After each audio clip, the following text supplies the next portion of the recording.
shohim të tjera zhvillime, do të ndalemi tek SPAK. Pasi struktura e posaçme antikorrupsion ka përfunduar hetimet dhe ka marrë të pandehur 28 persona, këtu përfshirë pedagog, staf akademik dhe biznesmen, të cilët dyshohen për përfshirje në abuzime me tendrat në UBT, pra në Universitetin Bujqësor të Tiranës. Ndaj të pandehurve rëndojnë akuzat për shkelje të barazisë në tendera dhe shpërdorim detyre në kuadër të procedurave të zhvilluara për prokurime publike në këtë institucion arsimor. Aktualisht dosja penale po përgatitet pra për të dërguar në gjykat. Ky është, le të themi, një zhvillim i parë në lidhje me të se çfarë ka ndodhur apo çfarë ka bërë SPAK për këtë episod, ndërsa për më tepër detaje do të kem në komunikim nga redaksia Report Televizion dhe kolegun Sokol Dema. Sokol, mirëdita të përshëndes. SPAK i ka mbyllur hetimet për një dosje, le të themi, besoj voluminoze, që përfshin edhe shumë persona, 28 janë marrë të pandehur. Çfarë mund ta përcjellësh konkretisht dhe nuk e di cila është akuza më e madhe që rëndojnë ndaj pjesës më të madhe të personave të përfshirë në këtë dosje të Universitetit Bujqësor të Tiranës.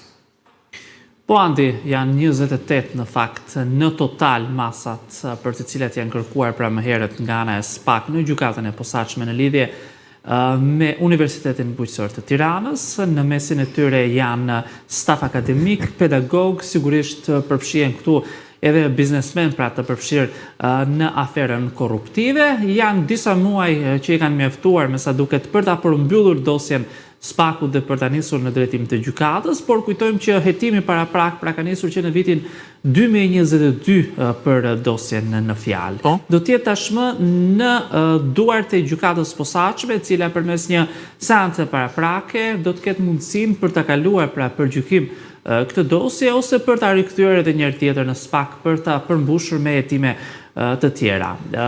Akoma dosja nuk është dorëzuar në gjykatën e posaçme, megjithatë SPAK e ka përmbyllur dhe është thjesht çështje ditësh që gjykata e posaçme ta marrë dhe të vendosë për një seancë pra paraprake për datën më konkrete të saj. Siç theksuam më herët, bëhet fjalë pra për 28 persona në total, sigurisht që akuza ndaj tyre është shkelje e barazisë në tendera dhe shpërdorimi i detyrës. Kjo e ardhur pra si kuadër i disa procedurave të zhvilluara për prokurime publike në këtë institucion.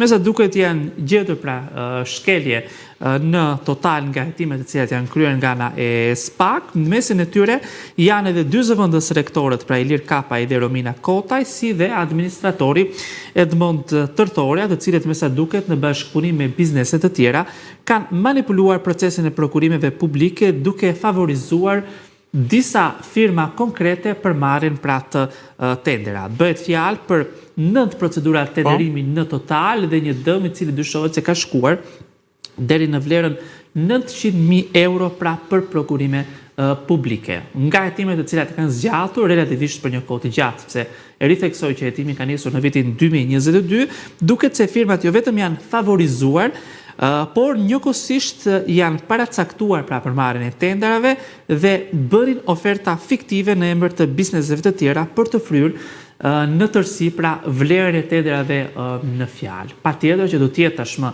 në fokus të gjykatës së posaçme gjykimi i këtyre 28 personave pra për të parë se kush janë fajtorët dhe kush në një farë mënyre nga një numër shumë i madh personash që janë me sigurie, një pjesë arrest në burg, një pjesë në arrest shtëpie dhe pjesa tjetër pra në detyrim paraqitje, kanë apo jo gisht konkret pra në këtë aferë jo të vogël.